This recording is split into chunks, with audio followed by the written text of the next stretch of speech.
ఇంటికి పన్ను, రోడ్డుకు పన్ను, నీటికి పన్ను. పన్ను లేని దేవుని ఉందా? అన్నిటికీ పన్నులే. మనిషి ప్రతిదానికి పన్ను చెల్లించి నిలబడుతున్నారట. అందుకే ఇక్కడ వాక్యం సెలవిస్తుంది, మీరు అధికారులతో మాట్లాడాలి అంటే మాకు స్వతంత్రం ఉంది. దేవుడు అన్నారు వాగ్దానాన్ని బట్టి అధికారులకు లోపడండి, కానీ అధికారుల యొక్కకు వెళ్ళినప్పుడు మర్యాద వినయం కలిగి ఉండండి. మీ దేవుడు జీవం గలవాడు కనుక మీరు మాట్లాడే ప్రతి మాట ఆయన మీ నోటను పలికించగలరు. మీకు ఏది అవసరమో మీరు వెళ్ళినప్పుడు అధికారులతో ఆయన మాట్లాడగలరు. హల్లెలూయా, హల్లెలూయా. అలాగే 14:11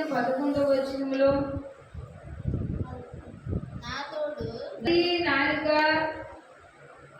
స్తుతించుది, ప్రతి మాత్రము కూడా కుంగుద్ది. కష్టం వచ్చాక, నష్టం వచ్చాక, బాధ వచ్చాక, శ్రమ వచ్చాక ఎలాంటి వారైనా ప్రభు ఎక్కడ దాసోదరై ఉండవలసింది.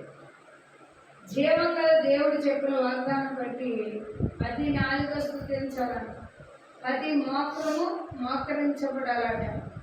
ఎందుకు అనగా రాకడ కానీ జరిగించే దినాలు కూడా ఆయన వల్లే ఉన్నాయి.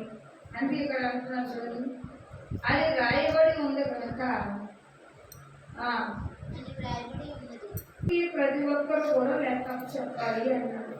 నిజమే, నువ్వే పని చేసినా ఆ పని నిమిత్తము దేవుడికి లెక్క చెప్పాలంట. ఆయన ఎక్కడ వేస్తాడు అంటే మనకు కూరగాయలు కావాలి, మనం ఎక్కడ వేస్తున్నాం? మన కూరగాయలు వెళ్ళగానా ఏవో కడకేజీ వాళ్ళు ఎందుకు వేస్తున్నారు? కాటలు వేస్తున్నారు.